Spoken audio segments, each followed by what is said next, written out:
Do you want me to share screen? Do you want me to take it from here? Have you done a check-in? I have said hello to everyone. We have not checked in yet, and I have started recording, so I think we are good to go, and you can take it away. All right.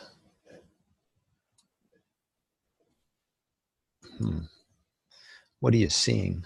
Oh, yeah, now what are you seeing?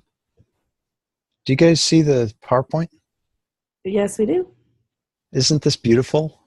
Look at these wonderful These people. wonderful faces. I know. I just love this. I'm sorry I didn't have pictures of all of you. But as I was sneaking around the NACDEP and CDS conference last year, I was able to get some pictures. And I thought, well, what a good-looking group of people. We should put that up there. So, I would agree. um, yeah.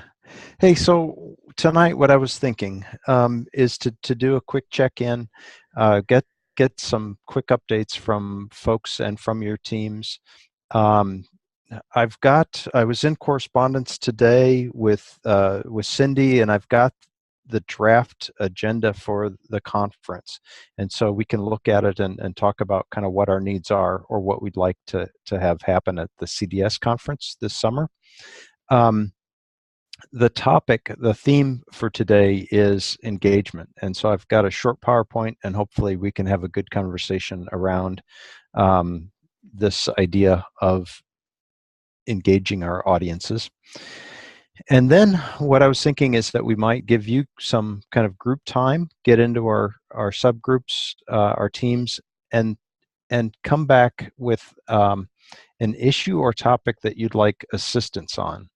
One of the important things that I hope we can do as fellows is give each other some good advice and some support, and kind of tap into each other's networks and information. So I thought what we could do then was spend some time being able to identify and consult each other around issues that maybe one or maybe a couple of groups are sharing in common as they're thinking about ways to engage their audience or connect with people or push a plan forward. So does that sound agreeable to the team? Yes. Yay. Okay. Well, so with that in mind, let's do a quick check-in and update. So I'll take some notes, but what I'd like to hear is something that you are celebrating. If you can talk about the group you're working with and maybe a highlight or something that you feel good about. Since it's spring, I thought we'd do an appreciative approach here. So, Jim, you are on the top of my video. You're the next guy down, so I'm going to pick on you. Do you mind starting? Geez, I was hoping I'd get away with a bit of time. Well, we've had a round of meetings between the different discussion groups that Gary and I have been involved in, and I'll let Gary pick up on the education group and also on the student group. But in terms of the discussion around community development in an age of polarization, I guess what we would celebrate is we had a really great discussion. There were people from a range of different countries participating, and we had a great discussion about what the polarizing nature of society means for community development nowadays. And we also had a great discussion of the sort of reflective learning group. We had participants from India and Brazil and from North America and of course from here, and that was also a great discussion. So in terms of celebration, it was just good to have those discussions and meetings of minds across the world, really. That's really good. So how many did you have as part of that conversation? We only have small numbers. So what we did was we went out and asked for expressions of interest from the society, and we've only got like half a dozen involved in the polarization debate, and probably 4 involved in the reflective learning group at the moment. But okay. Hey, small is beautiful. It's a start.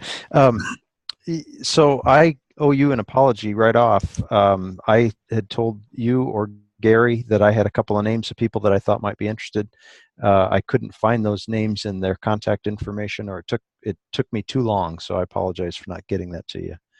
But I'm glad you had a good start. Yeah. Yeah, we've had a good start. You could say that. Excellent.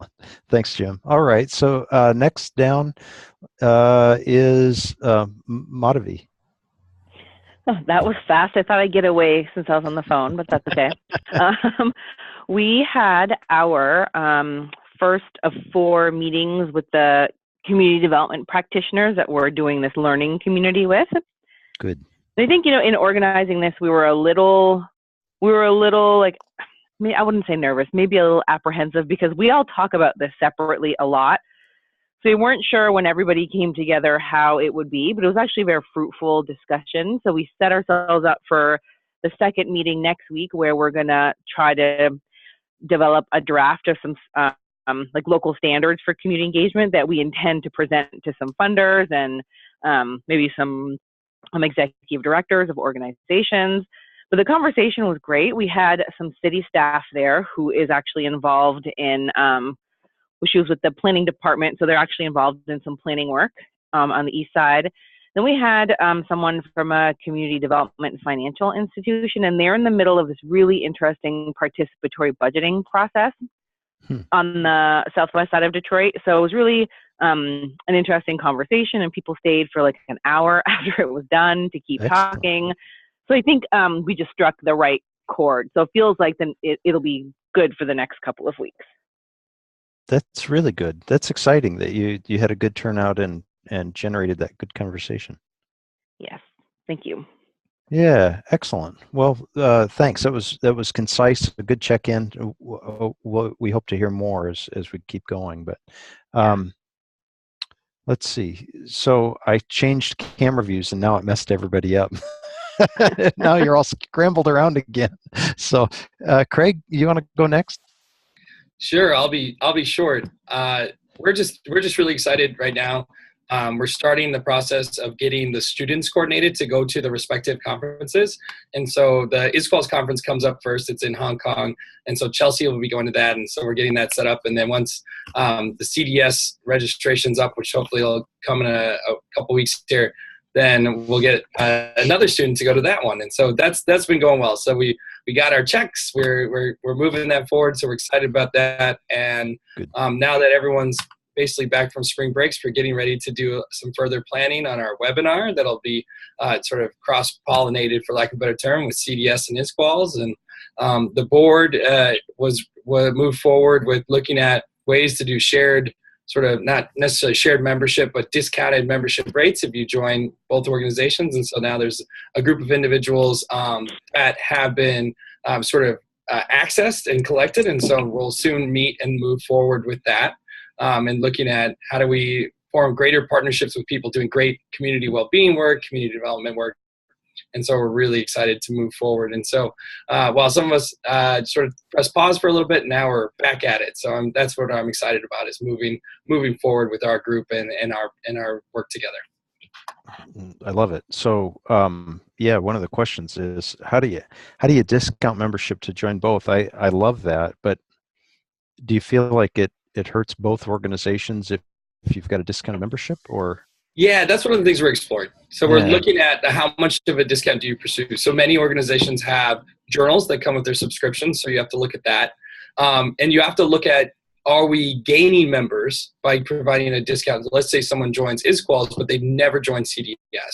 Well, even just gaining a member for CDS can be a benefit for us, right? So, and then vice versa. And so if we're looking at 2 organizations that generally don't overlap. And so there's a lot of room in that way. So there is some number crunching to be done for sure.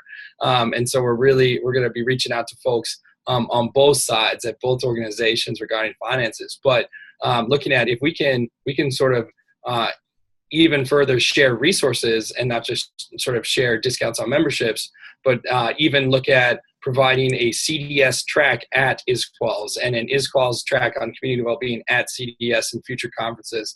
These are just things that are getting us excited. And so we're really, really passionate about moving forward with these ideas, and the process has begun. And so it'll take a lot of work, hopefully not too much, but it'll take a lot of work and persistence and perseverance to move things forward, because no matter what, there's bureaucracies and both are volunteer organizations. So we'll handle it. We'll handle it, but we're psyched about it. I love it, and I love that you're up for the challenge, because I do see value in both. But then it's how do you leverage that, and how do you package it so that both organizations gain, and those that are joint members can that it can benefit both. So good deal. Good. Okay. Well, thanks, Craig. Mary, welcome. Good to have you on. Have you, Mary Emery, have you had a chance to connect and work more with your group? Well, Sharon's probably been to more of the meetings than I have. We're changing the meeting date, so hopefully less people will have conflicts. But we are trying to figure out some way to connect with funder groups around their interest in community change and their interest in what we're learning about community change from the organizations. Sharon, if you want to add more to that. Sure. Well, we've been, I think, made some progress on the convening. We had a little setback in that the one that had kind of indicated an early interest in being the lead convener has kind of taken a step back, but we've identified a couple of others, and so I think we're still on track. Unfortunately, I don't think we're going to pull it off having it in April, but the goal clearly is to have it before the CDS conference in July, if we can absolutely do that. Connie Loden, Norm Walzer, and I will be presenting at the International Community Development Conference at the end of June in Ireland on that survey that we did about training needs, community change, etc. So we're hoping that maybe out of that we can pick up some additional interest in both our work around community change, but possibly the Community Development Society, which, Craig, I know you're talking to somebody else. I see you talking there, but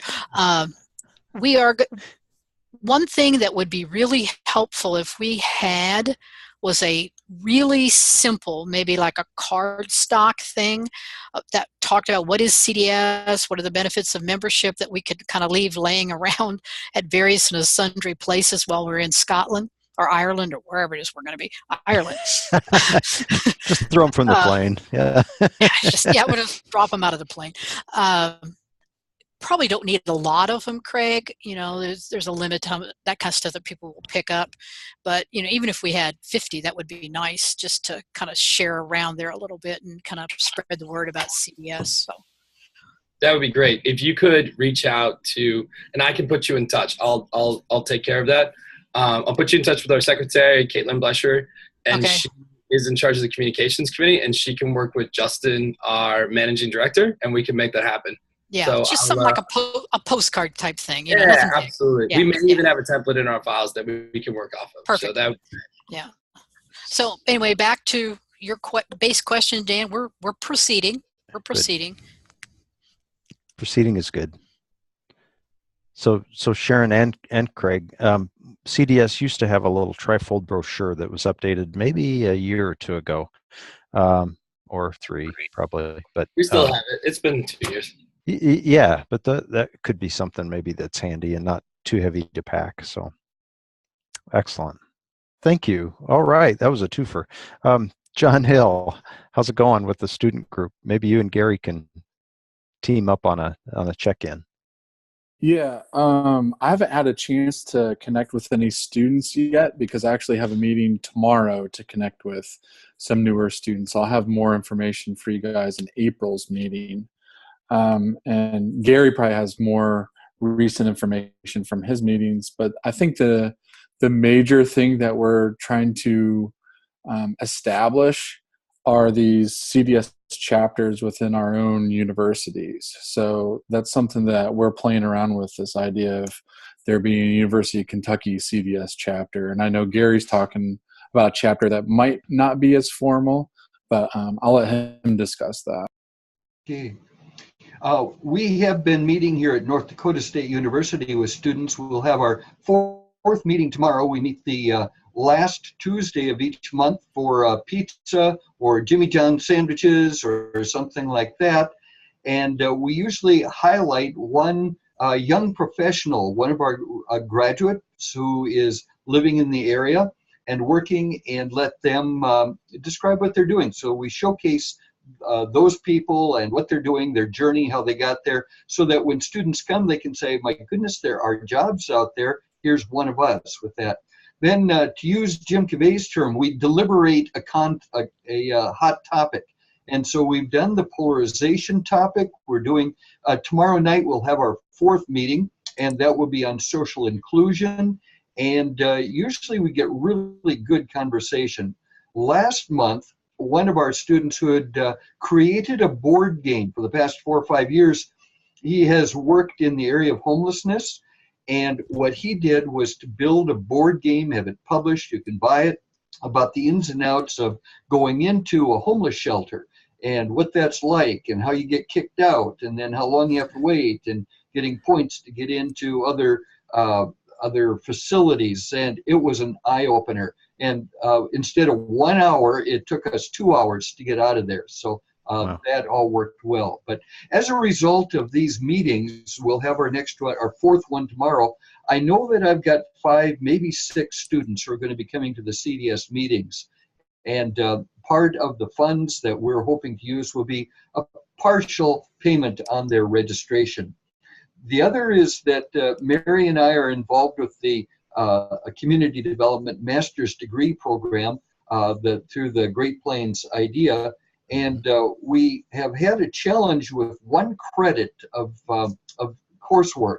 And so I proposed to these students, what if you attended the CDS meetings and then wrote a big paper, et cetera, on that. And I know I have 1, maybe 2 students who will come based on that. So as John and I have been talking, we are finding that we're kind of inventing this year, huh, John? We're just maybe what the student and young professional fellows is doing is emerging this year. Yeah. Then figure out next year, will we be doing webinars? Will we be doing more Zooming and all of that? We're hoping to include a lot more universities as we invite them into our conversations. Anything else, John? No, I would just add to that. This is our prototype year. So hopefully we'll have some better ideas next year that will solidify what we've kind of come to agree upon. What are the best practices for what we're doing? I love it. I love it. And so have you guys, do you know, maybe within the history of CDS, have there been student chapters before? I have looked into that, and I have yet to find an official chapter. I know that some areas have looked into it. The thing is, the numbers that are required to have an official chapter are really, really high. And they have to be so many actual members in a region. Well, we're not going to come up with that. And I told John, I'm not going to worry about the rules. We're going to create what we ever darned well please. Whether you accept us or not, we're going to be a chapter here at NDSU. So there. Good idea. Good for you, Gary. I love that get up and go mentality. That's awesome. That's awesome. That makes me happy. I wanted also to comment, coming back to Jim, when it comes to the international, we also have a community development education discussion group, and we've only met once so far. We had 4 or 5 people on that call, and it was intriguing to hear. It didn't go the way I was expecting it, as we were each going to talk about our respective programs. We really talked a lot more about national differences in terms of how CD is done, what the profession is like, what kind of support. So for me, it was absolutely eye-opening, and I greatly appreciated that. That's awesome. So one of the questions that I had, and I'll ask you, Gary and Jim. Jim, you mentioned something about kind of initiate ongoing conversations. Are you using the CDS Connect site, or is that not working well for you, or how do you do that? Well, I have to admit that I was born a long time ago, and I struggle with technology, right? So The answer is no. I haven't used that, and my children call me a tech tard, so I struggle with it. So no, the short answer is we've been doing it all via email, and it's worked fine, But I admit that it doesn't lead to good sharing with the rest of you and the rest of CDS. But that's where it's at. Well, no, that's all right. But that's a challenge then, is to say, are there ways that we can expand that? So the whole topic today is kind of innovative engagement. So, but I was wondering if you guys had an innovative example of how you were connecting with others and getting them involved in those conversations. We'll brainstorm as we go through today. So, Aaron, welcome.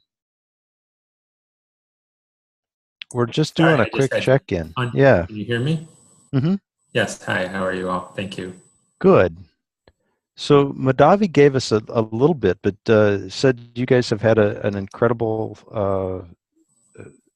public event here in the last couple of days. Yeah, we had our first meeting of the community engagement learning community on Tuesday. We had a good turnout and really good and rich discussion. We're going to be moving pretty quick because our next meeting will be next week, Tuesday.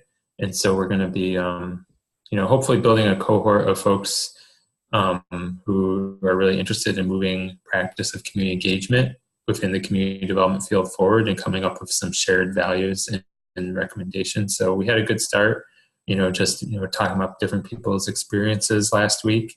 And a lot of and it was nice because it's interesting for Madhavi and myself, we get the opportunity in Detroit to interact with people from all over the city a lot of times. So, but to bring together people who don't necessarily know each other, and get to expose to each other's work is also exciting. And it was good. So I think everyone's feeling pretty positive, and I'm excited for the next session next week.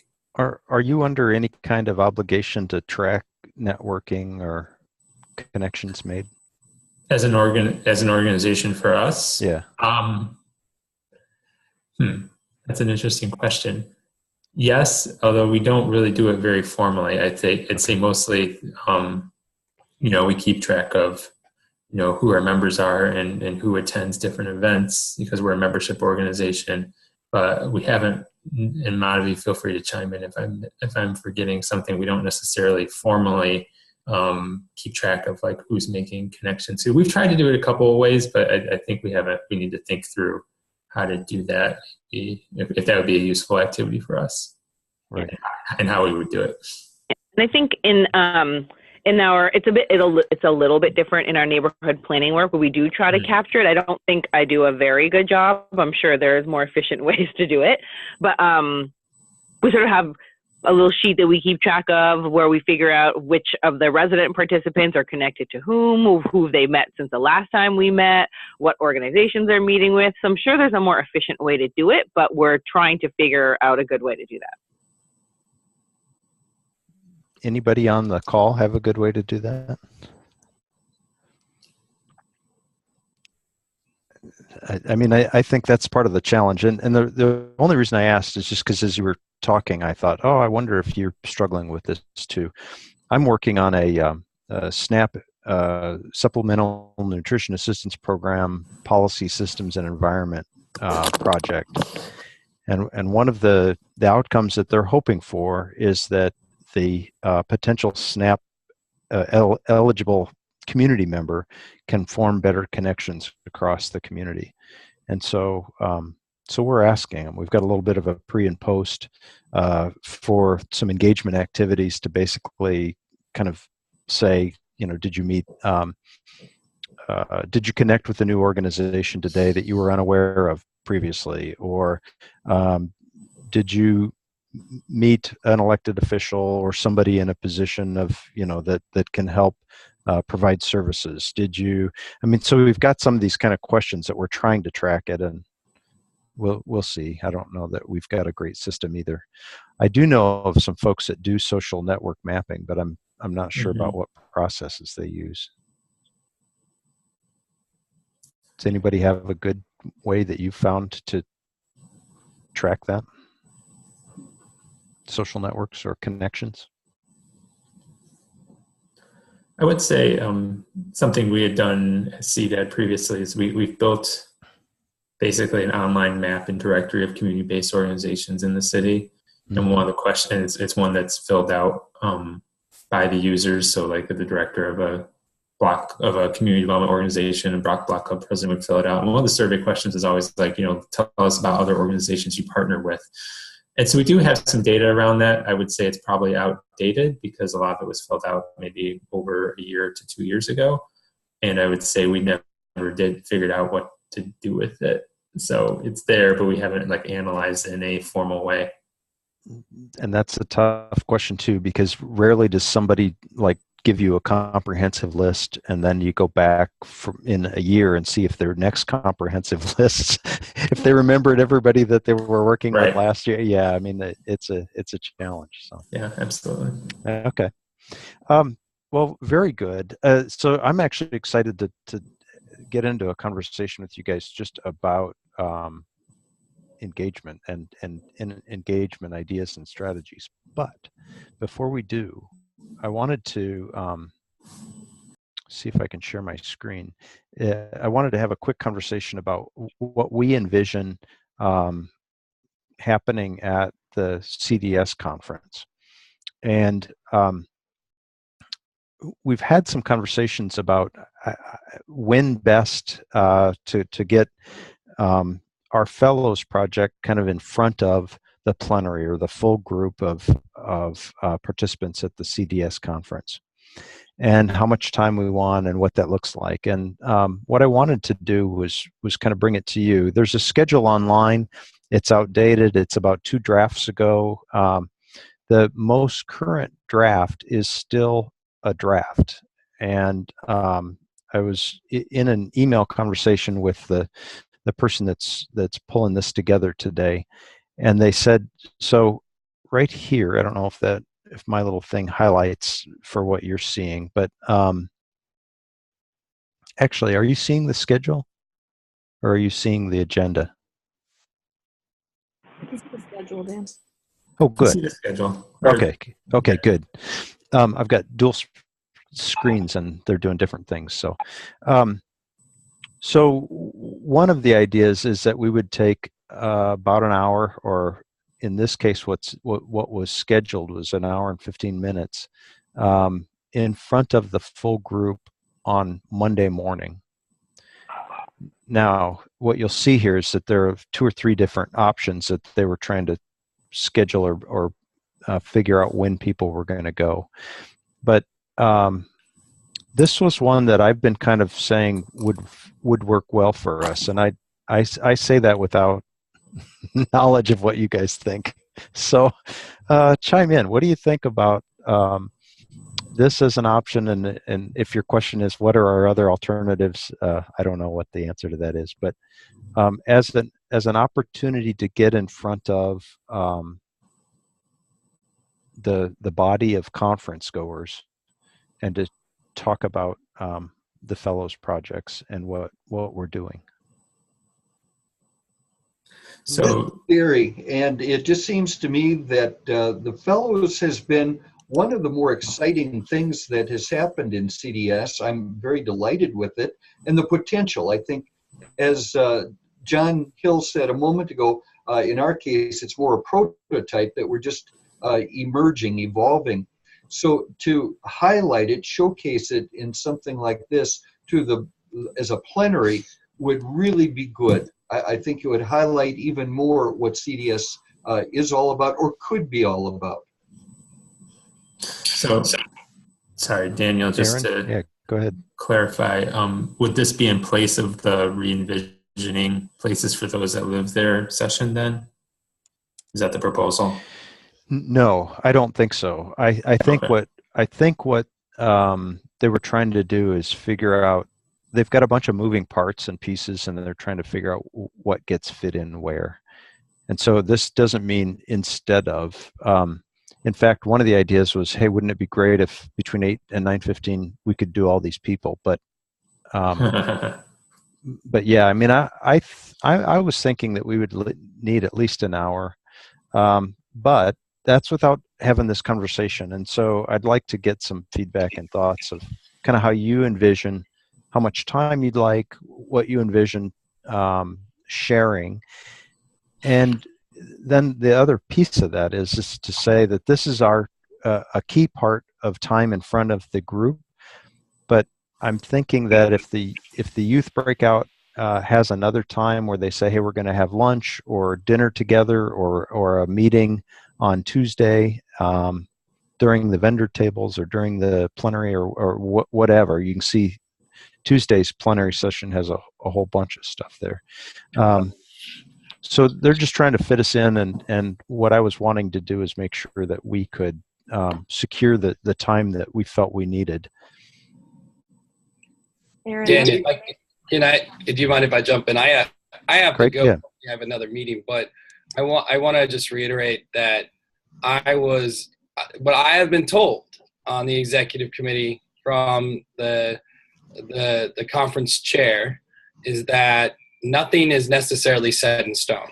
Right. And so this is still a proposal. So the CDS fellows should ask for what they want. If they want Monday and they want an hour, they should ask for it. Yeah, thank you. I want to reiterate that while there are things here, that doesn't mean that these are all guaranteed and solid. This is still a draft, and so if you want an hour and you want it on that Monday, ask for it. That's what I was kind of asking is, what do we want? So, thank you, Craig. Aaron, were you or Chris? No. I heard a couple different voices there. Yeah, I was just going to say thank you, Craig, for reiterating that. Guys, I've been, not recently, but in contact and trying to, I think Dan and I are both trying to definitely get the fellows program, which we've both always championed since the very beginning. I think it's very illustrative that just what you guys just talked about over the last 30 minutes, you guys are all doing great stuff. Now, it's not rocket science, but it's really good grassroots things in different areas. I'm actually really super excited about where everybody's going. And when you really break down how this is going to be presented, or at least kind of I think how Dan and I have kind of chewed on it a little bit, an hour is not that long, because each one of you, we would love to have 5 to 7 minutes to talk about the great stuff that you did and maybe challenges and good things that came from it and future plans. And if you have 5 groups doing that, that already is 35 minutes if you each have 7 minutes, okay? So an hour would mean that we have another 20 minutes to talk about, the group as a whole. Was it valuable? Was it not? What did we learn from the interaction of all the different areas?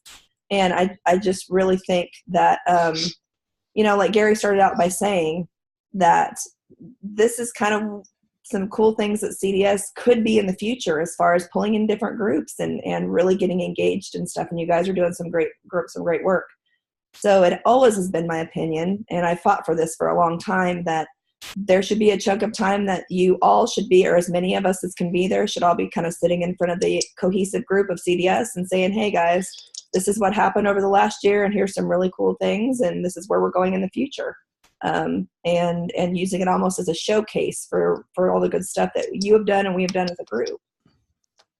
Well, it seems to me also that there are two audiences, and to pick up with what Christina is saying, on the one hand, we do want to showcase this to the organization as a whole, but then we also have all of these smaller groups, the birds of a feathers and on, where we talk to each other within our groups. And I think those are two different things, talking to the respective fellows within their groups, but also talking to the hoi polloi out in the audience.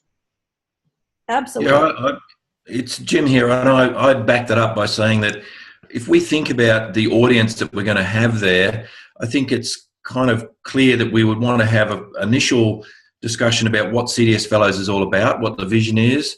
Then I think across the board, across all our groups, we could draw out the highlights. What have we really learned from doing this? Mm-hmm. And it's really not about the topics, the actual content of the topics we're talking about. It's really the highlights of how we go about engaging with the profession in the way that the CDS Fellows does. And we could raise half a dozen key aspects of that and then sort of have a deliberative discussion for 20 or 30 minutes with the audience about that, and then sort of move that into a discussion about, well, where to from here? Where do we take the Fellows program into the future? To me, that would be a logical way to do that hour or so that we have. I think that's a great point, Jim. Ultimately, I do think there's some piece. I like the highlights idea, but ultimately it is about, the big picture and the process and the engagement of the entire cohort and all of that stuff. So I think that, and I actually think, guys, that once we kind of get on a roll, I think an hour is, I think we could probably talk for 2 or 3, really. Not that we need to, but going off of also what Gary said, I think it's a great time to preview a little bit and say, hey, each one of these smaller groups has some type of a presentation later on, and here's the different times, to do that, even if it's just on a PowerPoint. So it's a good preview of what's to come. So, yeah, I think sorry, Christina, I think the risk is bogging down into the content and talking that over. I think we really need to keep it around engagement of the profession and what we've learnt about doing that through this process. And the content stuff can be covered in subsequent sessions, but an hour will go so quickly, and we just need to really keep it focused and pretty tight. Yep, I think that's great. I have a quick question. Craig shared some really good information saying that this schedule is not really set in stone, and that if we want this time, we really need to speak up. And my question is that something, Dan, you and Chris do on our behalf to ensure that we get this time slot? Yeah, right now in our conversations, this can be our time slot, and so the question is that I guess yeah, we can have the 8 to 9:15 time slot on Monday morning. We just need to say yes, that's ours, and I don't know. In addition to that, do each of the teams have a birds of the feather kind of scheduled or planned, or are you asking for one? And what I like about that is kind of what Jim was saying, is we don't have to get deep into each of those topics, but we can talk about the value of them. And then at the birds of the feather, there can be a conversation about the community change network, about joint associations with ISQUALs, about student groups. I mean, that could be a way to do it, is to really go into more detail in those breakouts.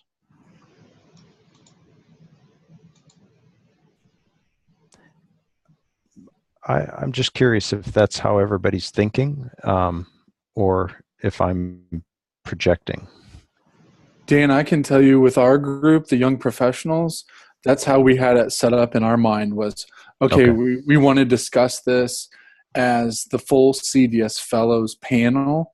And then Gary went ahead and submitted something for us to do, birds of a feather or something, where we talk more specifically to those young professionals, and we can highlight some of the stuff within that subject and content area, if that makes sense. So did you guys submit a request for a birds of the feather breakout? Yes, we did. So you're good. Okay. So the student is good.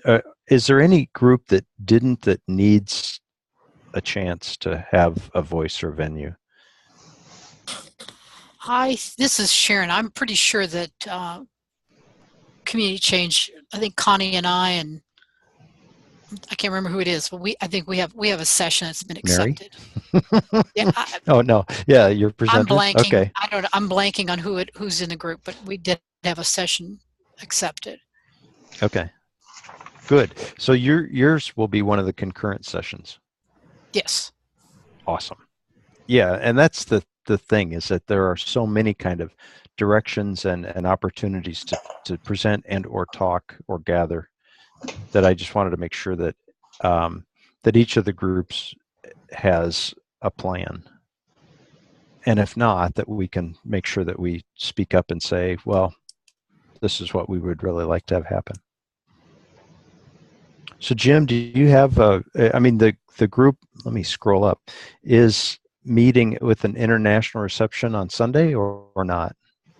We're definitely looking to have an international reception, that's for sure. Okay. And yeah, while while we would love to have a standalone international reception, we obviously accept the fact that, given time, we have to join in with others. But we're looking to do something a little special, have someone meet and greet international delegates, that kind of thing. But we're looking forward to that on the Sunday. And maybe that's different, though. Do you also envision having a second opportunity to talk about kind of your vision or work with international teams? Yeah, it's very much a separate thing, the Sunday reception. Yeah. Okay. Look, I'm struggling to sort of say that we will have enough with regard to this discussion about CDS in an age of polarization. We have plenty of notes, and we have people who will be at the conference who've participated. And also the International Reflective Group has got some good insights. And I guess we could summarize those kind of things, but I don't know that we really have enough for a birds of the feather session. Okay. But we could join in on someone else, maybe.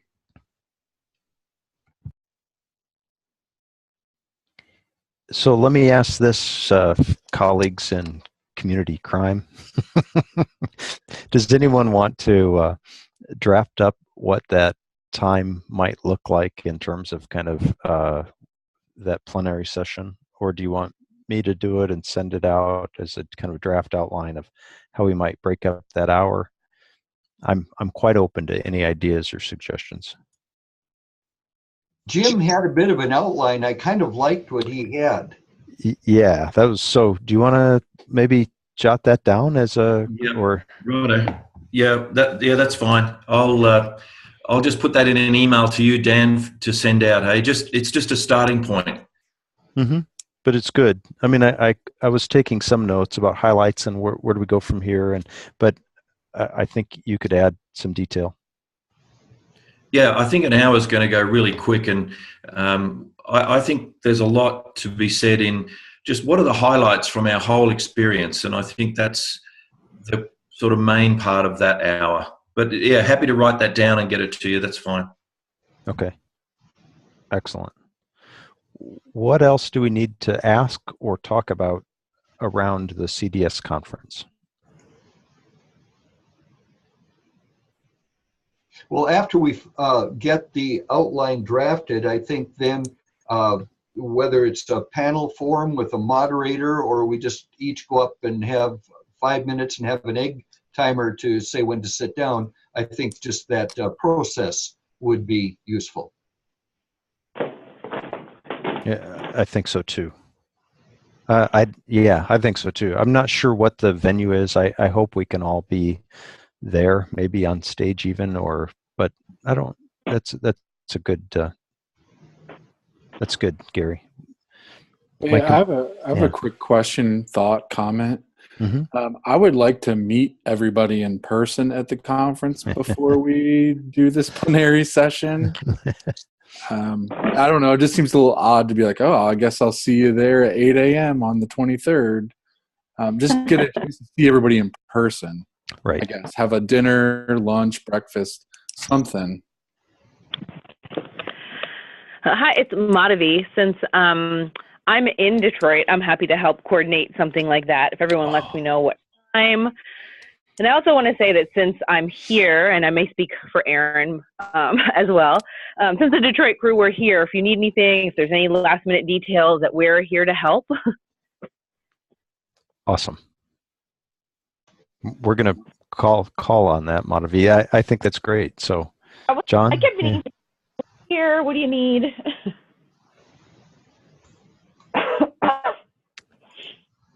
So, yeah, John, you want to work with Madhavi to put a time and location proposal together and get together either on a Sunday night or just have a chance to connect, same place, same time?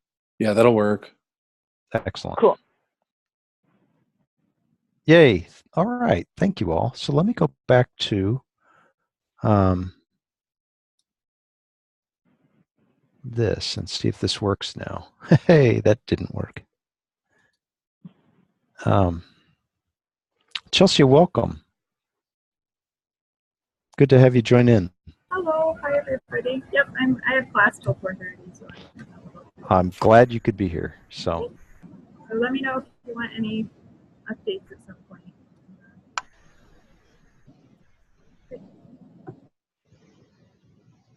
Okay, now, what are you seeing?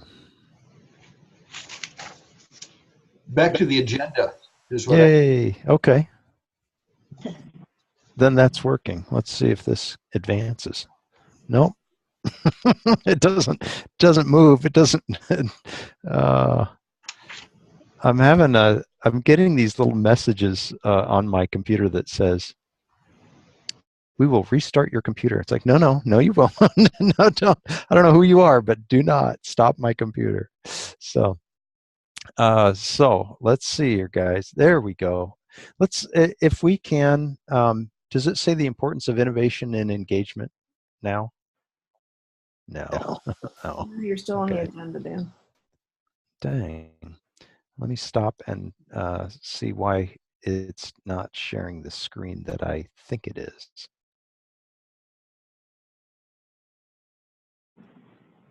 All right. How about now? Yay, yes. Okay. Interesting. We'll see how this works. So, yeah, that's still not going to work. Let me stop that a moment, guys. Sorry. What I'd like to do is have a little bit of a conversation about engagement and innovation, and that's you're all experts in this area. So I'm looking forward to your thoughts on it here.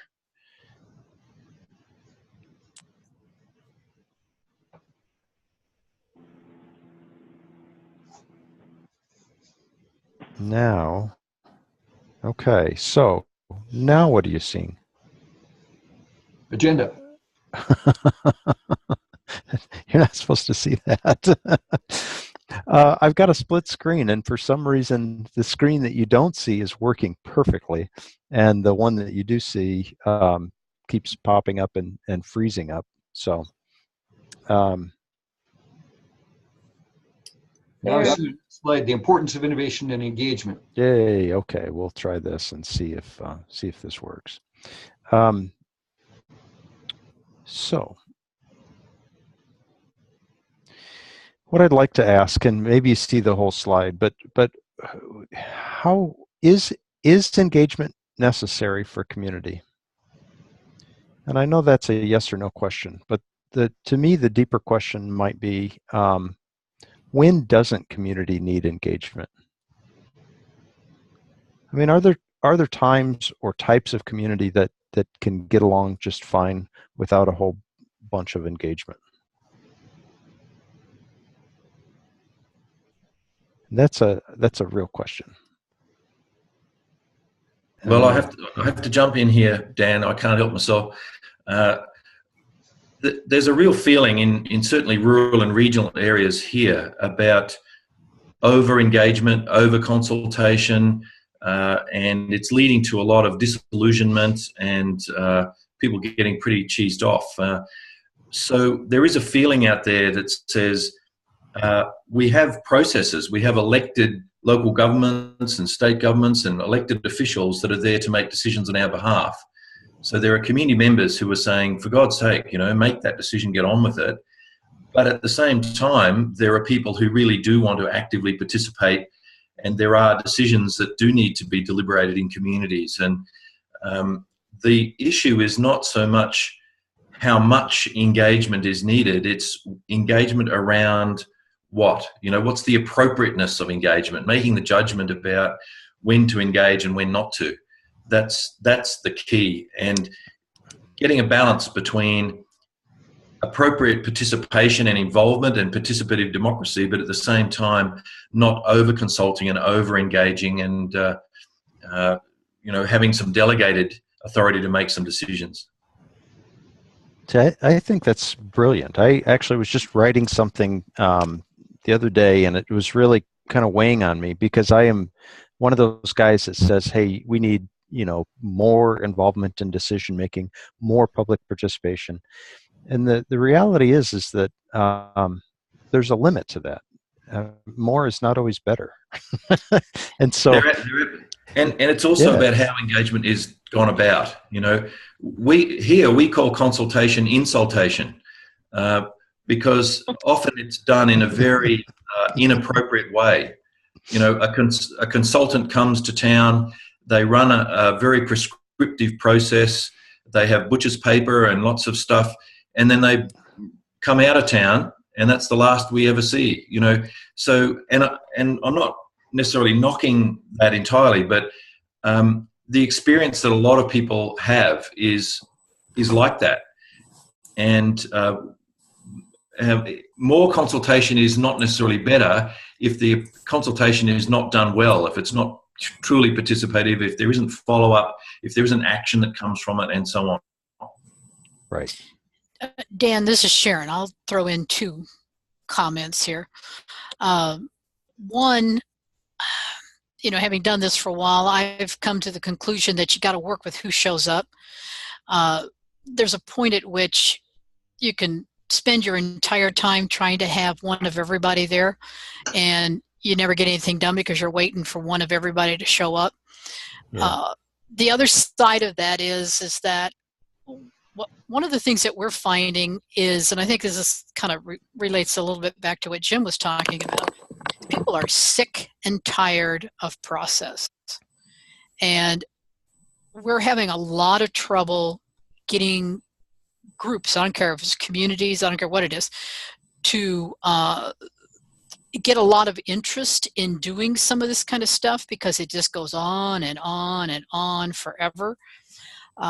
We're actually piloting a new approach. It's kind of a scary approach, but we've got a challenge from one of our major utilities in the state that said, basically, if you can come up with a process that allows a community to move from starting to having a set of goals, action steps, they said a day. It's a little bit more complicated than a day, but that shorter process. So that's a challenge that we've taken on. We're actually launching a couple of pilots this summer to see if we can do that. But coupled with that, regardless of how you do it, you still have to have some kind of a way to be there to help support that community, because we all know you can put the best laid ideas and plans out. Things never go the way they think you're going to go because people tend to get involved. So you've got to have a way for that group, that community, whatever it is, to come back to you and ask for assistance. You know, things aren't going quite the way we thought they were. Can you help us with this? Or, you know, we got this sticky situation. We need somebody from outside the community to kind of come in and be the bad guy and take the flak for it, or, you know, whatever it is. So I think part of this is coming back to a little bit to maybe rethinking what do we mean by engagement and how are we doing it? And are we actually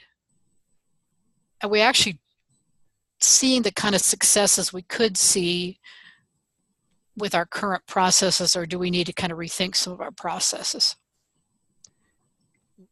You know, speaking of process, Sharon, that community engagement reminds me of being a department chair, if you've ever had that fortune or misfortune. And you have 2 groups of faculty. One group says, look, I'm very, very busy. You were put into place to be the department chair. Make your decisions and go. We're happy with that. The other wants absolute involvement with everything, to how many paper clips we should order from the bookstore. And so you've got 2 different groups there. And I'm finding that in communities as well, that one group wants to have reasonable involvement.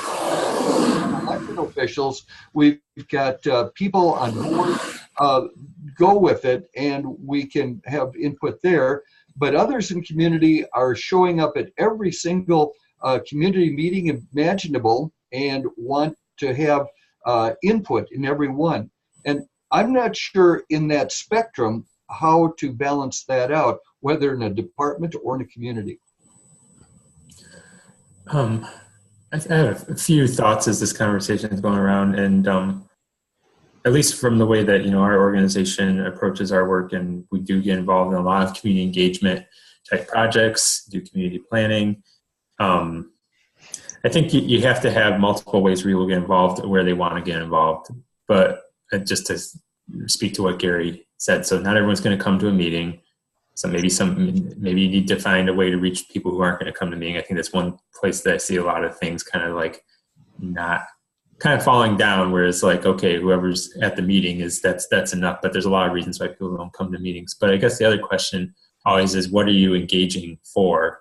And always being, what are the goals and the outcomes expected, and being very clear with participants about what that is. Because I think a lot of people are probably familiar maybe with like the spectrum of community engagement, the IAP2, and and it's not necessarily that certain situations call for more involved participation, decision, not and certain things like how many paper clips or whatever. That's a level of detail that maybe doesn't call for a high, then it's like you have people who are empowered to make decisions for that. I guess the last thing I'd like to say, talking about reframing what we think about engagement for us, you can't really have good, meaningful engagement if you don't have relationships in that particular community. And so it's not just about engagement for this one particular project or something that's, the consultant has a scope and they're here to work for 6 months and then bye-bye.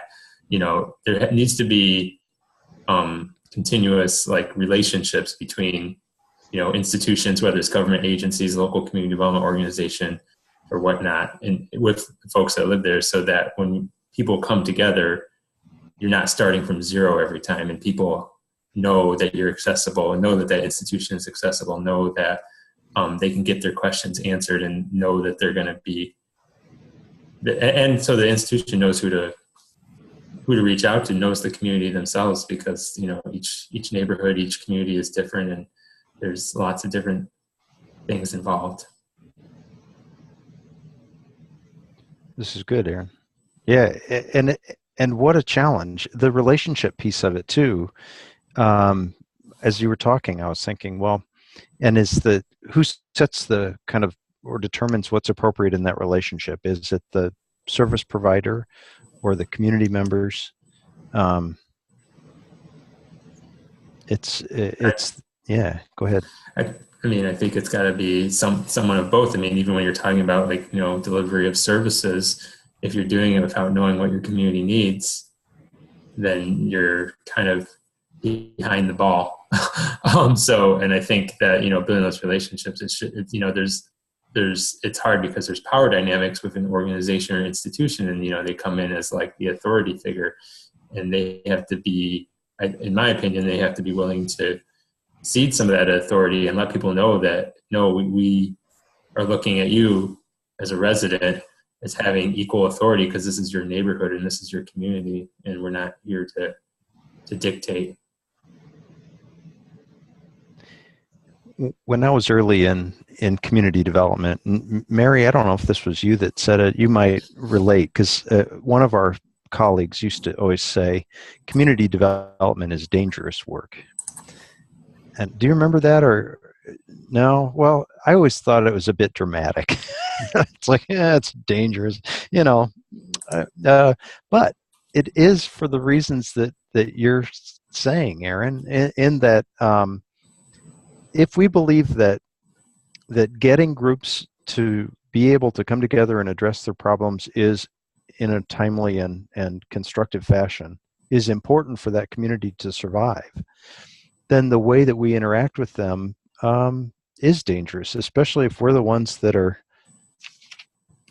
the insultation people that Jim is talking about.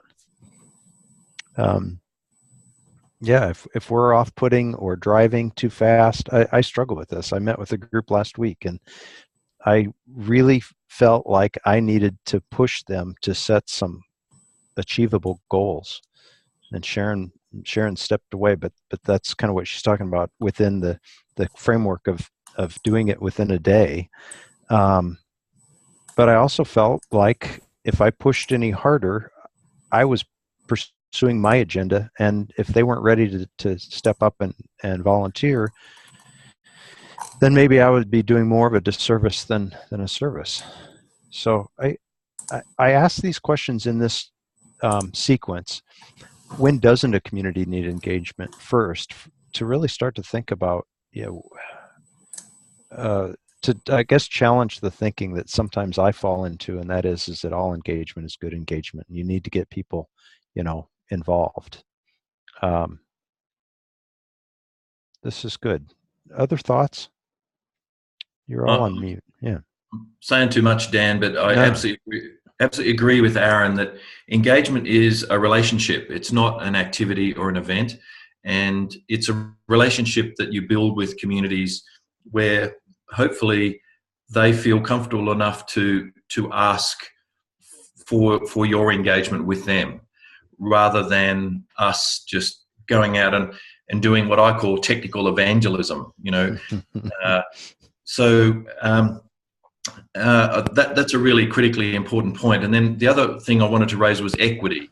Not everyone has the same opportunity to participate, and people have significant barriers to their involvement in their community and beyond that. And engagement needs to understand how different groups want to be engaged and to build tailor-made ways for that to happen, to knock down some of those barriers. And we also need to challenge communities. On one hand, we are driven by their agenda, not ours, but at the same time, we need to also challenge and not confront communities, but we need to ask the challenging question perhaps and really help them to rethink some local assumptions. So they're all elements of engagement. It's not as easy as just going out there and, hey, tell me what your needs are and let's deal with it. There's a lot to this. How do you navigate that, or how do you know? I'm sorry, I'd cut somebody else off, but that's okay. So I think, I also agree with what Aaron is saying, and I think one of the really interesting things that came out of our conversation with the practitioners last week, and we talked about this a lot, is the idea that, you can't really do engagement on a project-by-project basis. There has to be some real sort of sustainable funding, some real respect for the work. And if you're working in a place-based organization, ideally you would have at least one person whose job was to be a community engagement worker. I was an engagement worker for 2 years, so my job was I literally went to community meetings, I hung out in barbershops, I convened the odd meeting or two, but I just spent a lot of time talking to a lot of people about a lot of things. And it just seems in Detroit anyway that we don't have the luxury of those kinds of funded positions. So it's really hard to build those kinds of relationships. It's really hard not to be someone coming in and having a meeting with a whole bunch of sticky notes if you don't get to do that. So not to make excuses for people, but just to also just say that, one of our recommendations is likely going to be trying to put together maybe a job description or a rationale to the funders about why that should be a position that is funded more often. I think there might be 2 or 3 community development organizations that have engagement workers in the city, and there's a lot of people doing work sort of on a project by project basis. It just makes it very hard. That's really interesting. So who did you do as an engagement worker? Who were you working for? It was when I was in Canada, but it was actually 3 community legal clinics that were funded by the province. And so the community legal clinics, they specialize in poverty law. And I was the only person who worked there that was not a lawyer or a paralegal. But we ended up, I really just ended up spending time in a community. I tell everybody, I'm if you want to organize a chat in a barbershop, I'm your person to go to. I spent a lot of Friday nights, barbershop, braid shop, laundromats. And then, just talking to people and then sort of figuring out what are doing an interview the way a social worker might interview people. And then just start seeing patterns. So then, my work led to the legal clinics taking up a whole bunch of work about landlord and tenant, tenants' rights in certain apartment buildings. So it started with just the luxury of being able to hang out with people, to figure out who the people that we really want to reach are very hard to reach. So figuring out who those people actually speak to and trying to get to those people. But it was just nice to have time to do that. And that really is a time and skill kind of thing. But, we went for walks, we did safety audits. I went to a lot of other people's meetings, but I didn't necessarily convene a whole bunch of my own. But it was just seems like the opposite of what my experience is right now. Did you have a coffee budget? I did. I had a coffee budget, and since we're in Toronto, I had a coffee budget, and I had a ticket to every like Chinese New Year, Jamaican Independence Day. I had all of that was built into the budget my boss wrote. This is a dream job you're describing. It sounds amazing. But it was also that then you become the person who people call at 3:00 in the morning when there's a building fire. So there's a responsibility that comes with it. But it's just something, I don't know. For us in Detroit anyway, it feels like a big gap, because anytime there's something, like for example, we're panicking now, oh, the city is doing its planning in these certain neighborhoods, we have to get everyone together. If there was somebody who was always there, it wouldn't be that hard. If it was somebody whose job it was to sort of work with and convene people in a neighborhood, it doesn't feel like starting over. I think, when Aaron referenced, like, it feels like it's starting over all the time. Yeah. Madavi, that's actually really interesting, but you also have to have the right person that would be in that role, because it strikes me that I wouldn't do that here. I tell people cultural differences between like the way I grew up, like I'm Canadian. It's really hard for me, not hard for me to relate, but it's not the same kind of, like, I can't really tell people in Detroit neighborhoods, oh, I grew up in a neighborhood just like this. But back home, I can say I grew up I lived down the street. So it really just has to be a mix of someone who really understands, like, the theory and practice of the work, but who also is someone who could really build relationships with people of all different kinds. So, yeah, no, that's actually fascinating, because you're right. It's the theory and practice of the work, knowing that you're not just paid just to go hang out. I mean, there's a direction. Bit glib. I mean, I really just go hang. I spent a lot of time doing things that looked to other people like I was just hanging out. But no, that's fascinating. Well, let me push this forward. I don't think we've got a big enough group to go into small groups to talk, but I want to continue this conversation a little bit. And there we go. So this is a slide that I had shared, or that I've been kind of working with, and it's not a community development process. I'll say that right off. This is a model for driving organizational change. It comes from John Kotter. And basically he says, okay, so there are some processes that you have to have around a project or initiative to get things rolling, to build that momentum. And so this is, if you start at 12 o'clock and go clockwise around, this is his model of for kind of creating and initiating organizational change. Communities aren't organizations. I mean, I'll start right there by saying that we don't have a select group of folks that we've interviewed, selected, that we have benefits for, that we have punishments for.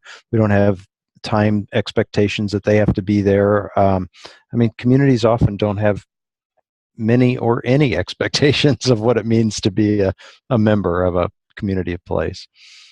And so, driving or initiating organizational change is a little bit different than initiating community change. At the same time, are there things that we can start to pull out and think about and learn from thinking about change as a process? And I also know that change is not linear, and so this falls apart in many ways, but I think it may also kind of start some conversations to think about, okay, well, if this was a community change,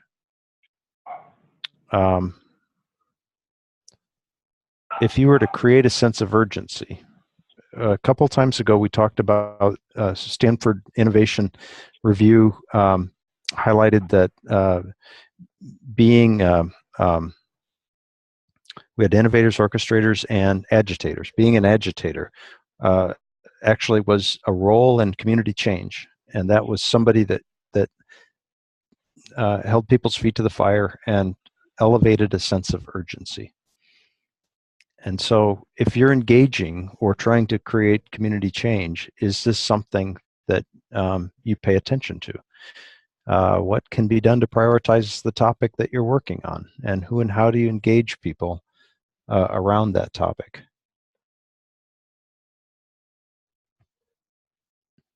You guys can interrupt at any point. But if you were to follow this type of strategy and you were to build a guiding coalition, is the guiding coalition the same group, or do you select those as a different set of people, and do you engage them differently than you do the general public? I'm not teaching, guys. I'm just really asking questions. So if this is so go ahead and jump in. But I kind of, and I'm not going to work all the way around the circle here, so you're safe. But this is kind of this process of thinking about, okay, well, if I'm going to engage a community and trying to initiate some change, or they're trying to initiate change, do I interact differently at different times for different reasons? I mean, how do we do that? And are there times where you have to, set those quick wins and or to sustain that innovation? So overall, my question is not hat needs, but what needs to change in processes of engagement based on that relationship or the group needs as you push or work with a community that's trying to initiate change. So give me some thought, some feedback. Is this model completely useless, or does it spark ideas for you as you think about different approaches to engagement at different times throughout a community strategy? We had community change network folks, and Mary and Sharon maybe had to leave. Are you guys on, either of you? I'm curious yeah, so does this align with anything that you guys have thought about, worked on, talked about? No, I don't think so. We've had the conversations before that you create these models, and then the real world does things in the order that they want, and they skip ahead, and then they go back to, and then they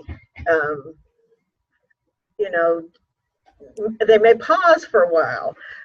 So I think all of those things are important things to think about, but and we need to be aware of how they can build into one another, but it needs to be less putting the puzzle pieces in the right place and more how do we use something like this to help us ask the right questions.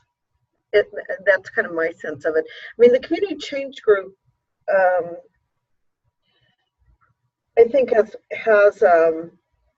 looked at the mobilization question. So, how would I create a sense of urgency among my faculty or my students would be different than how I create a sense of emergency if I was working with a specific community. So, and then we've also looked at the institutionalization question. And that's, yeah, I mean, I think that's actually quite interesting to say. And is that a different group that needs to be engaged? Or, I mean, yeah, as you go through this process, the goals kind of shift a little bit. So. Yeah, and they changed meetings to Fridays at 10, and half of those Fridays I have another meeting after 10. So I've missed a lot of those meetings, but a lot of our discussion, and I was part of saying this is an interesting question we should pay attention to, is how the work in extension mirrors the collective action, the collective impact work. But I'm a little less interested in that question than I used to be, because I think the collective impact work has kind of gone from the early adapters and innovators to people saying, here's a formula, follow it. And then we're back to the fact that the formulas always are detached from the reality of people skipping ahead, moving back, and changing their mind. I don't know, Gary, what do you think? I mean, necessarily in that group, but I know we've had these conversations. Well, absolutely. Well, and Dan, you said that this is an organizational change model, not a community one, but right. Mary said, we may not always follow the steps 1, 2, 3 all the way around, but each one of those, as you've done, suggests a question that does need to be addressed. For instance, how do you form that vision and initiative? How do you get people engaged and involved in LIST? How do you generate those short-term wins, which you've got to do first before you can do the big ones? The one that I'm surprised is not there is between maybe institute change and create sense of urgency, and that's to evaluate, to step back and say, so did it work? I'm surprised that's not on this model. Yeah, I am too. Actually, this kind of assumes that this project or initiative, that the leader, the CEO or whoever, has a clear goal in mind, and he just needs to get everybody to work through this process to get to where they need to be, where the leader knows that they need to be. I mean, there is a difference in terms of organizational change and initiating that than community change.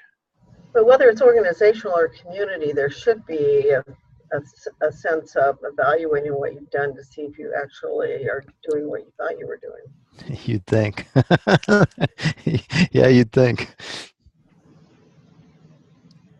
Well, let me ask this question, and you're right, guys. And so thank you for blowing my model out of the water. Which is really kind of what I mean. It isn't a community change model, and frankly, that's the challenge, is that you do have people that are leaving and arriving and wanting to participate at different times and different places in different ways, and so that was the big question: is what does that mean for engagement? And then, if you consider that community change initiatives and community needs are changing, are there innovative strategies that we can test to improve engagement?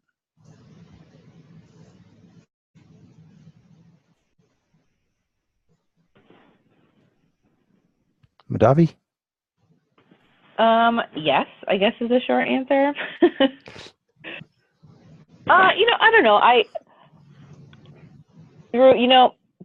So I'm working on like community planning, which means, we do have to have some community meetings, but we recently had we've gone to a lot of youth meetings to talk about how they want to share their sort of vision for the community, and they've come up with all sorts of interesting things. I think it's going to be fun.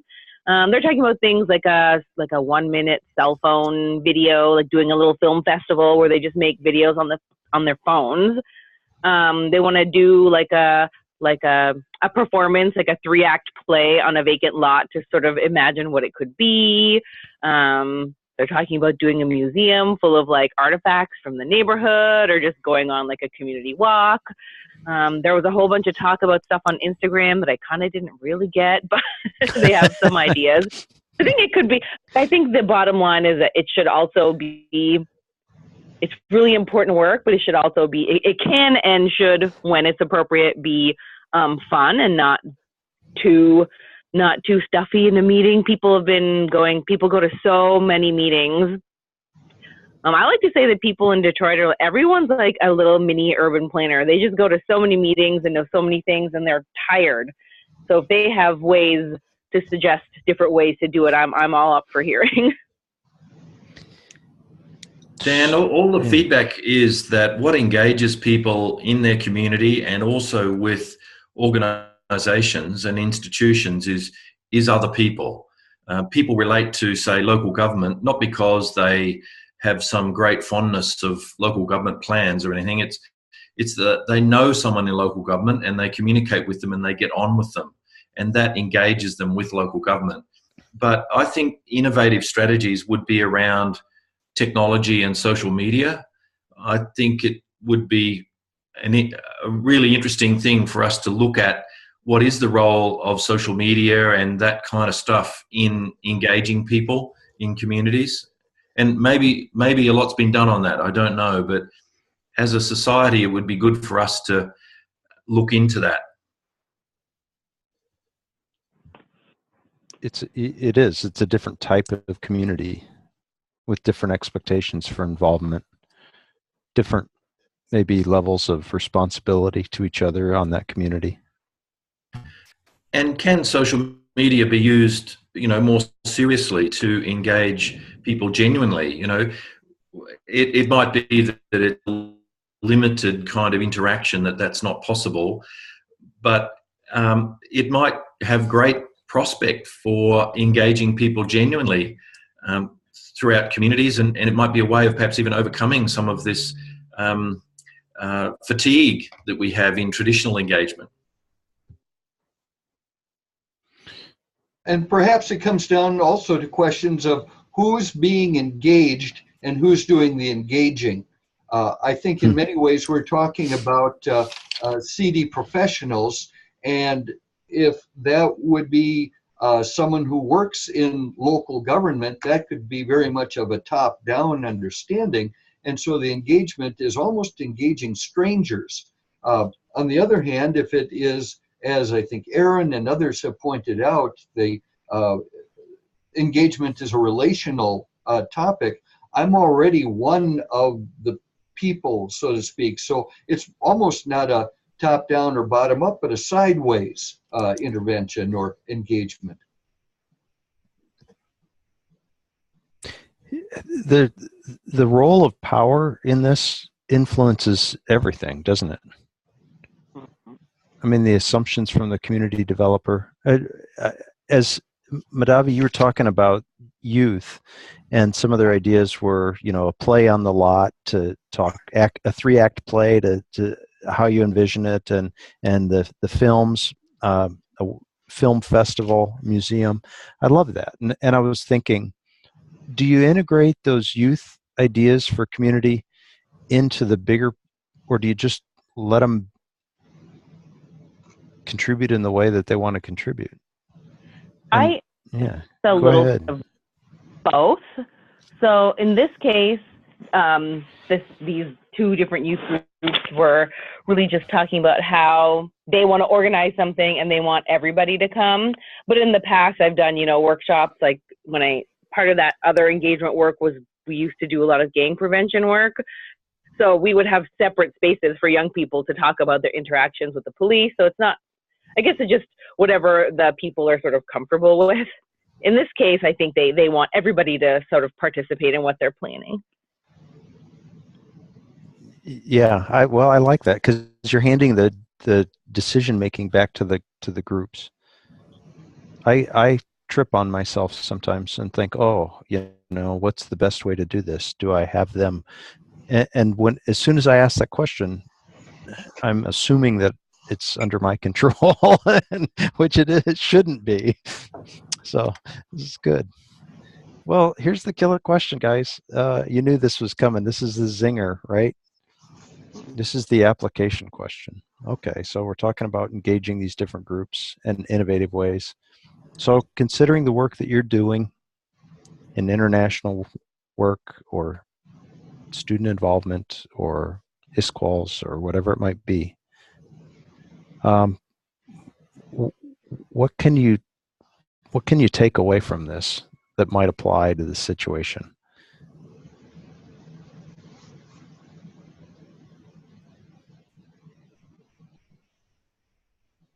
John? Related go to ahead. the first question, I think we all are doing work, and if we're open to new ideas and things, we're all finding some insight, some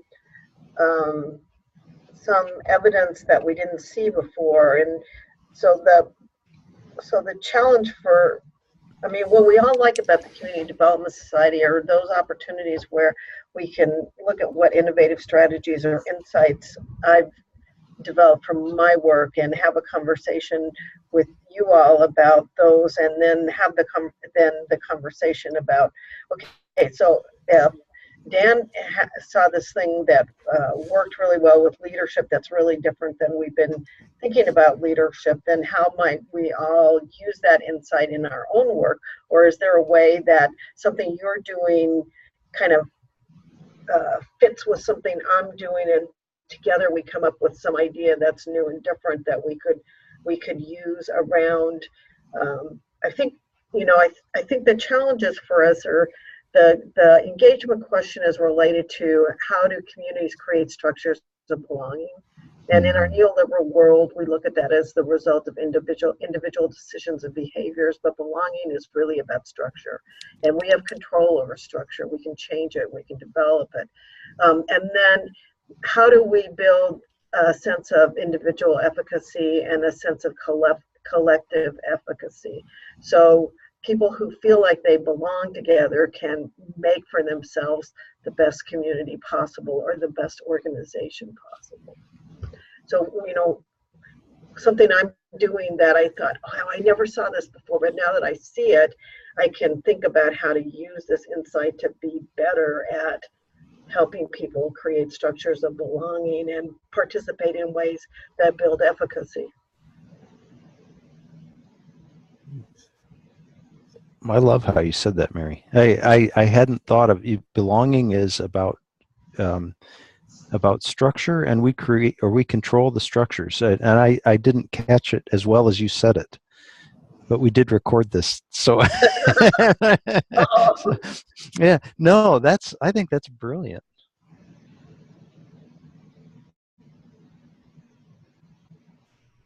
Other takeaways, I think that's amazing. That's deeply insightful. Well, Dan, my takeaway is that each of our student groups that we have here at North Dakota State University, we have a deliberative hot topic. And I think I will, in our April meeting, this would be our deliberative hot topic. That's my takeaway. I want to get the students' take on this. And I think it's a good topic for students to have, because we've been having this conversation around the way for students, for the university to retain more students, is to do more intensive individualized advising. And so we particularly target the at-risk. The more we target the at-risk, the more we're telling them that you have to fit in, and the more you tell somebody you have to fit in, the less belonging they feel. So it's like we've taken this neoliberal thing around individual actions and individual decision making, and if we just force the advising, these students to make the decisions we think they would make, then they'll be retained. But we've totally lost track of the university's responsibility to create and support structures of belonging, to support structures that allow people to interact and be part of something. So I think in terms of, you know, students, that's a really interesting conversation, and something that you know, if the students said it, maybe the administration will pay more attention to it than if we say it. And I think that means that for our students who are taking community development courses, they're looking off into the future to when they might get a job working in a community, a neighborhood, and doing all of this. But as Mary's saying, part of the community begins right now with the community of students and their engagement with each other. So it's almost a laboratory before they get out. I also heard it as kind of being somewhat empowering, because if belonging is about the structure and we control this, you know, what our structure looks like, how do we create that atmosphere? You're asking the students to be a part of creating that atmosphere. I mean, to me, that's a very affirming approach.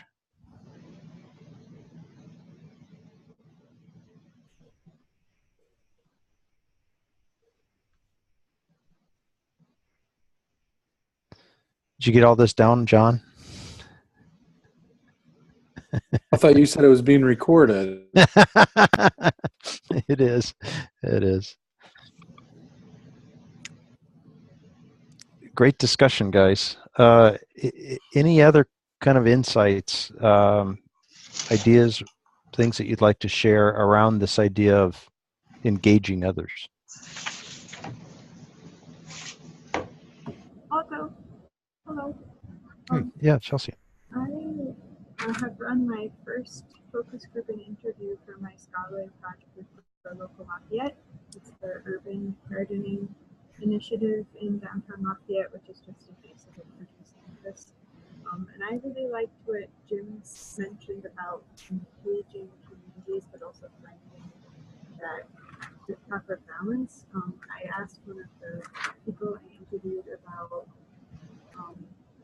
Hey, Chelsea, I'm having a really tough time hearing you. Yeah, Is this any better if I get closer? I'm next to a noisy air conditioner. that is better. That is better? Great. Okay.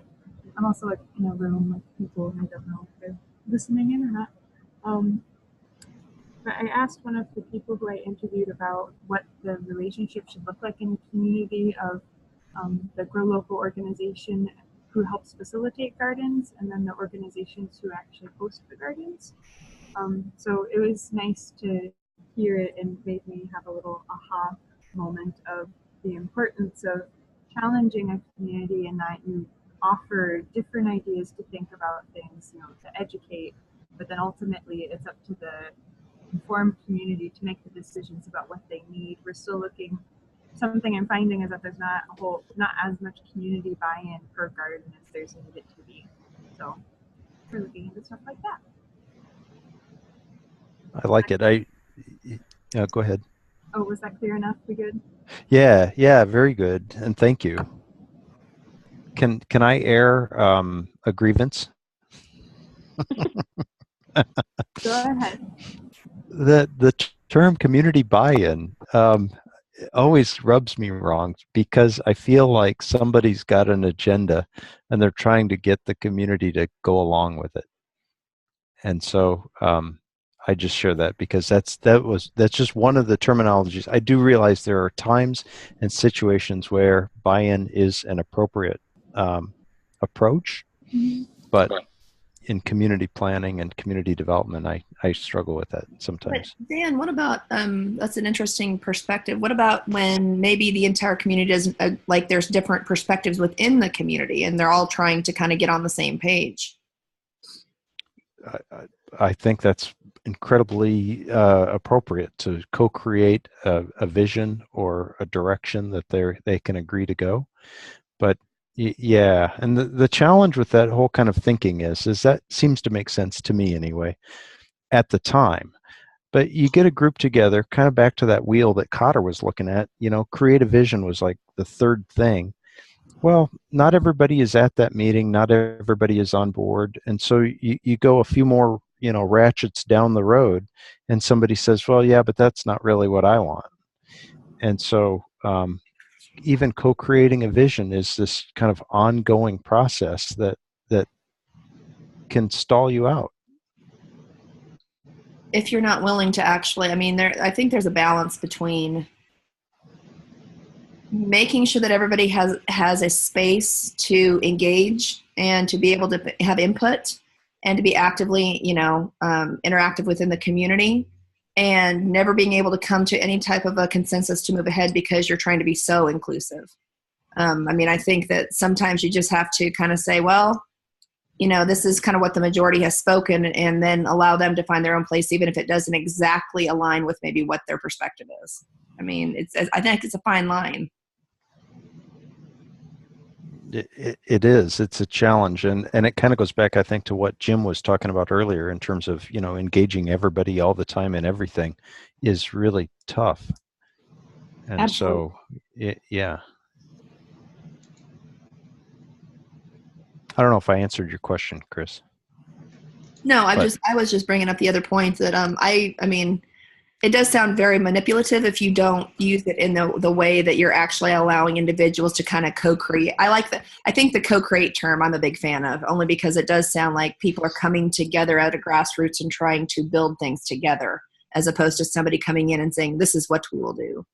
And as synonyms that I prefer, I do think that you want people's kind of respectfully, you want their investment, their ownership of the direction and of the change. But selling, it's that buy-in piece of it that seems to me artificial. And it's just a term, I think. I think that's just me. And Dan, one bugbear I have about engagement is that we often interpret it as the extent to which people participate, and we measure it by the number of people who turn up to meetings and respond to things, when really that's not really what engagement is, because I can get 100 parents in the hall of a school if I just spread the rumor that I'm going to change the school uniform or something like that. Yeah. You know? So people respond to crisis and to threat, and they participate like crazy. So what engagement really is everyone knowing that they have an opportunity to participate if they choose to. And if people choose not to participate for whatever reason, that's fine. We should respect disengagement, so to speak. But we've got to also work to reduce the barriers that people have to being able to participate as well. So that's the sort of dual aspect of it. Dropping down the barriers, giving everyone more or less an equal chance to participate, and allowing them to make the choice about whether they want to participate or not, and giving them a range of alternatives that best suit them to participate in their community. And that is much, much easier said than done. That's not easy to achieve. Another part of what you said, Jim, is that sense of urgency. You can get people into the auditorium, but this idea that Cotter said, you've got to create a sense of urgency to initiate that change and get people's attention. But you can't do it in a manipulative way. It's got to be sincere. And like you say, you have to offer. You can say, this is important, you should come to the community visioning, but if people don't want to. Yeah, and we assume that people will want to participate when in fact we never ask them. We never go to young people and say, hey, how would you want to participate in this? And that's a general statement. People on this teleconference probably do that. But generally speaking, out there, we simply assume that very diverse, dynamic communities will be best engaged by holding a single public meeting in the hall on a Thursday night. And we walk away from that and say, well, there you go. Everyone in the community had a chance and we've engaged them all. That's the flawed model that's out there. I agree. Good conversations, guys. We've got about 15 minutes left. That was the end of my slide. We don't have to stop this conversation, but what I was wondering is if there were any kind of issues that you're encountering or your group is encountering in terms of either engaging people, generating momentum that the rest of us can help out with. This is kind of that peer sharing time.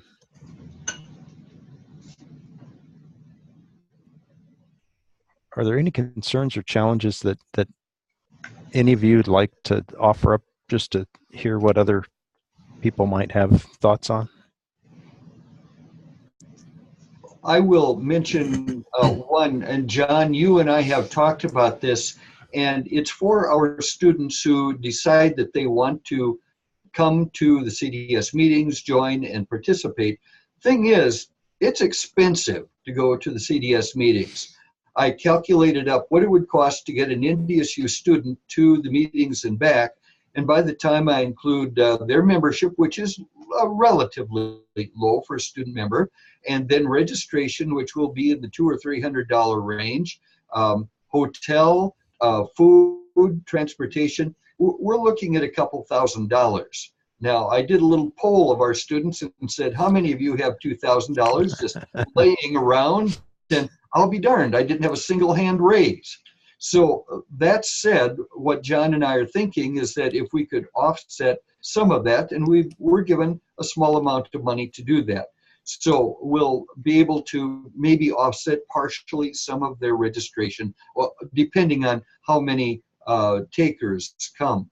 But in some ways, it's the logistics of how do we cover that funding, but also coming down to the whole thing for students. If we're wanting this to be an organization that is affordable, then that's got to be addressed. Secondly, I talked with some of our young professionals in our area who could really benefit by coming to these meetings. And they said, yes, I have a professional development fund in what I do, and it's $400. And I thought, well, great. That's going to get you maybe as far as Minneapolis, but not much further. So I think this whole thing of cost is a reality that I don't have to face. I'm privileged because the university is going to cover a good chunk of what I'm doing. Not so with our young professionals or students. Hey, Gary, and I think there's two issues going on there, which is what I think we're trying to combat. Yeah, there's the cost of it, but why is it that some departments aren't willing to flip the bill? And it's because they need to see this great return on investment. And I think our job is to kind of create these opportunities at the conference that make it beneficial for the students, so that these department chairs see like, oh, it's not just networking or going to the conference. They're actually doing something and getting a lot of beneficial information and feedback and networking from that experience.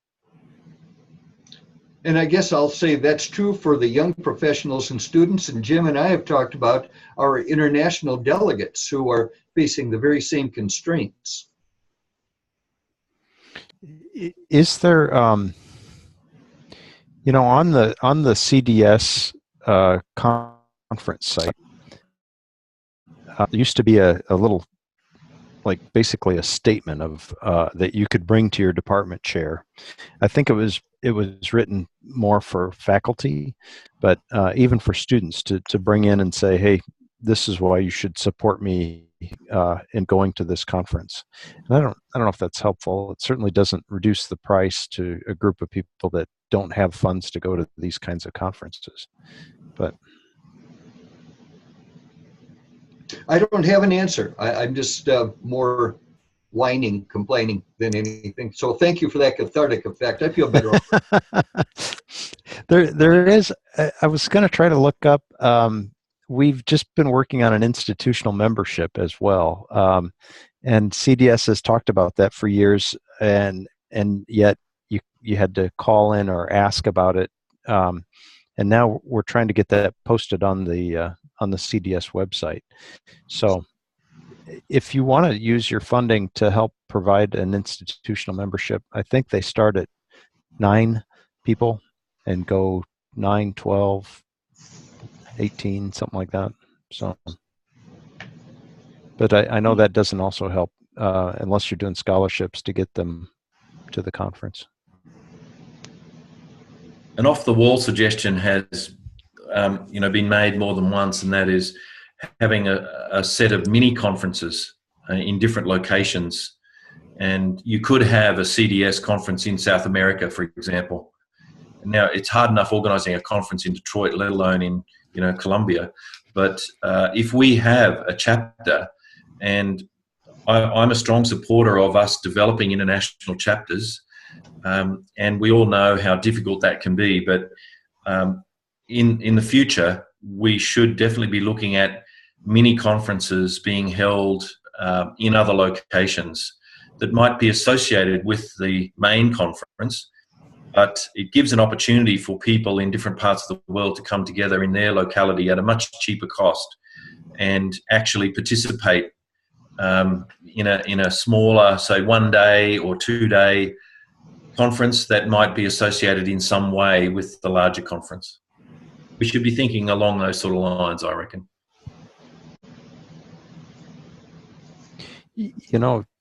Jim, I was just thinking, with some technology, if it's simultaneous, and if you're paying, more money to have a conference in Detroit, and you've got a lineup of speakers, you could have those satellite conferences in Africa or wherever. And timing, there may be issues, I guess, but time zone will be a problem, but yeah.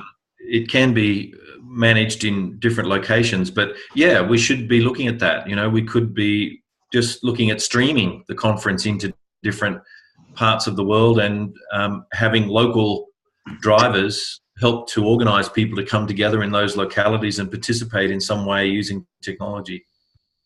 I love that idea, Jim. I think that's really, I mean, here's the challenge, guys, as we continue, and this actually just perpetuates the conversation about unique or innovative engagement. As our communities get less and less place-based and more interest and you know, different types of connections, and as well as the fact that we don't necessarily all have funds to be traveling long distances for several different professional organizations, I think that these more localized conferences, and we have Zoom is a great thing. I mean, I would argue this is a really great innovation. And the live streaming, I know there's a live streaming thing off Facebook, and there's some different things that we could really be innovative and be able to have kind of these small pocket conferences, if you will. I think that's a great idea.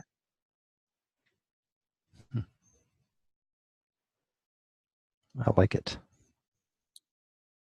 The challenge is going to be local drivers. We need people that we have connected enough with who are willing to organize things locally.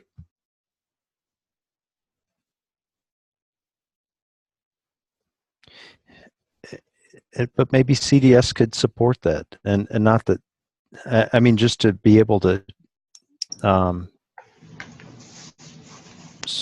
I don't know. Yeah, I mean, I think it's a good conversation to launch.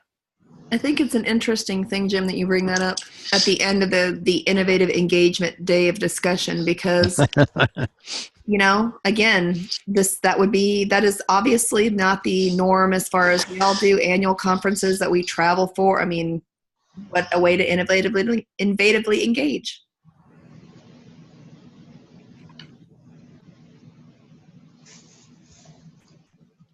Indeed it is. Well, it has relevance for us as CDS Fellows in the future of our program here. I would love to see us identify, or in, you know, whatever way we do it, but we identify, I don't know, a dozen really key CDS members or key people from different locations around the world, and really mentor and foster them. And the issue, of course, will be, you know, who are the chosen ones? But I think one extension of this program could be to really try and build those key people in locations in different countries. Chris, what was the name of the team that came up from the Caribbean? The name of the team, they were in Jamaica, and they were doing the community development certificate at the University of West Indies, Dan. That was it. Okay. And so those were, I was trying to remember her name and get it to Gary and Jim. Yeah, it was Sarah. I can't remember the other woman's name, but it was a couple of women that came up, and they were pretty solid. They were, and I raised that because they also had, through the University of the West Indies, they were wanting to expand a community development network at universities across their area. I think they said they have, is it 18 different universities that they work with? Or? Yeah, it's several, because it's all in that regional area of the Caribbean. And again, that's a network of folks, so that they already maybe have a group that is interested that might want to connect to something like what you're suggesting, Jim. Yeah, that's the sort of thing. And, you know, there's Vanessa in Brazil who's shown a lot of interest, and often people can feel really isolated professionally. And I think CDS is really a critical organization to show some leadership for professionals like that around the world.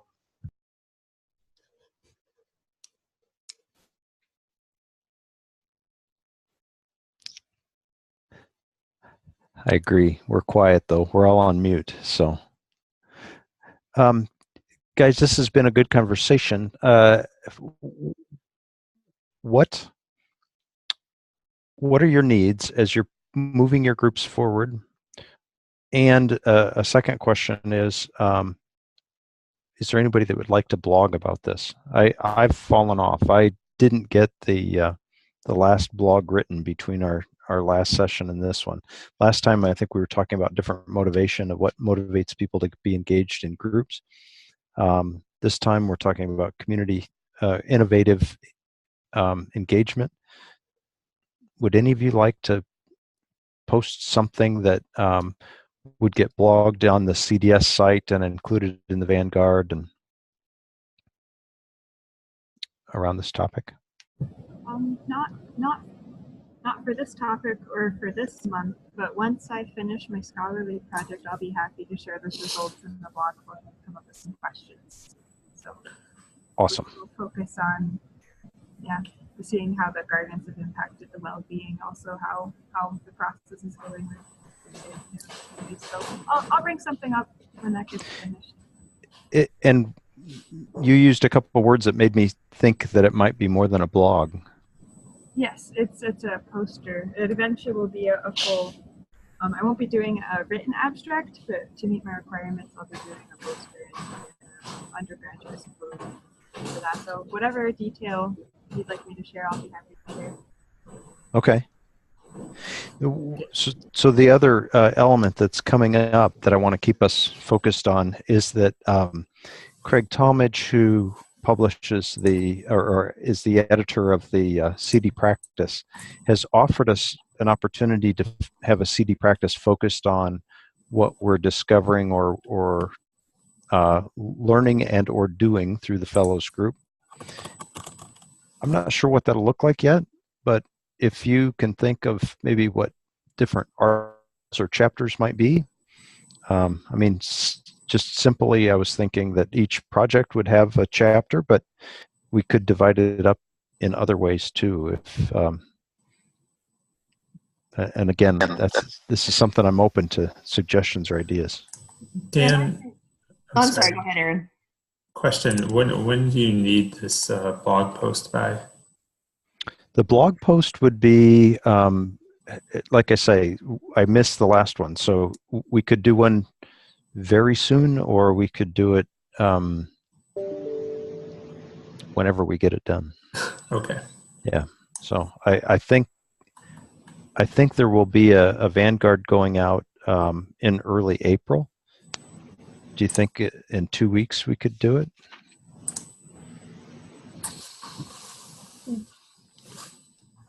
Or do you want to take the lead on that one, Aaron? Dan, to be in the Vanguard, it needs to be in by April 10th, is what I hear, which is still 2 weeks, I think.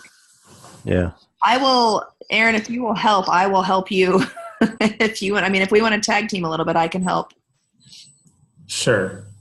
And I'm happy to take a try. Or we can assign it to Virginia since she's not on the call. I might wrap in some of my team members. We'll figure it out. That'd be awesome. I mean, I can take the lead, and if we could work on it together, I think it'll be good. Okay. The other side of that is that because the conference is coming up in Detroit, I mean, it's always good to highlight some of the things that you're working on that that will also pique people's interest to come and learn more about. So. Mm-hmm. Good. Dan, I wanted to mention something. As far as I'm sorry, I didn't mean to jump in on the blog. You mentioned something about the special issue journal, working with Craig on that. Of the CD Practice. Yep. Yeah. I think that the way that we had kind of envisioned it, although again, like you, I'm up for if there's another radically different way to do this. I think the idea is kind of that each project and each group would have, you can call it a chapter. I would call it, a 4 to 5 page write-up on, the process, what you learned, and we would frame it all around this idea of innovative community education and engagement aspect, and just, almost like having a write-up of kind of what Jim was talking about at the CDS Fellows presentation with a little more detail, I think, if that makes any sense. But I do think we were thinking about breaking it up into, each group would actually have their own chapter, section, paper, whatever you want to call that, if that makes any sense. And then I think you and I would probably write the overview for the entire kind of the whole cohort for the whole Fellows Group. It does. And I was raising that so that it was on people's kind of list to be thinking about and or collecting information or ideas as they move forward. So this is good.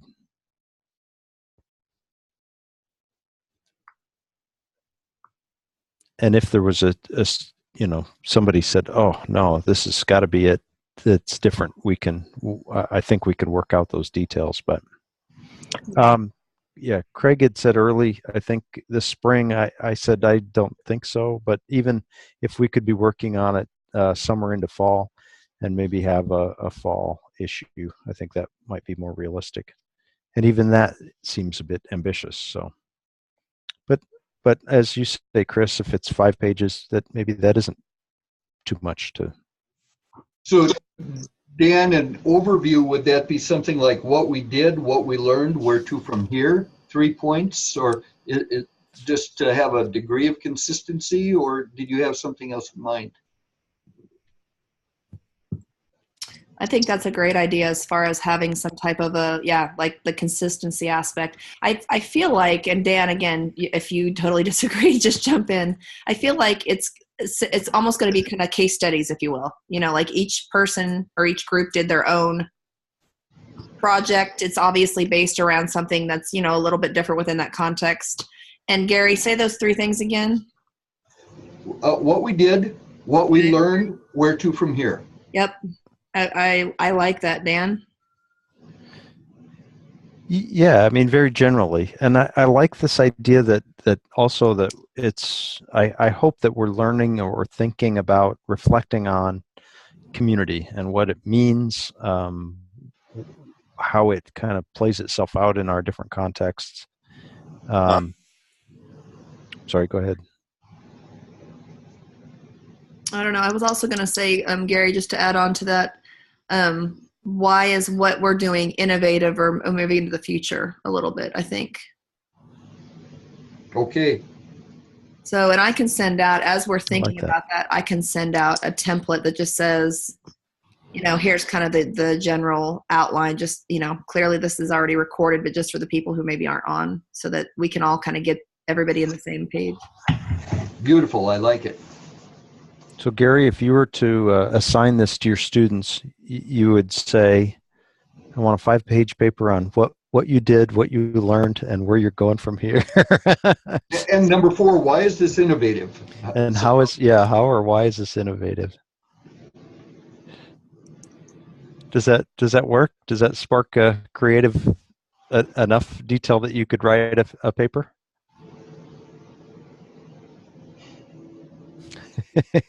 Gary's just laughing at me. Well, the reason I'm laughing, Dan, is, and you and I had talked about this the other day, I feel that my entire days these days are taken up with Community Development Society, and I got this day job besides. So. Oh, right.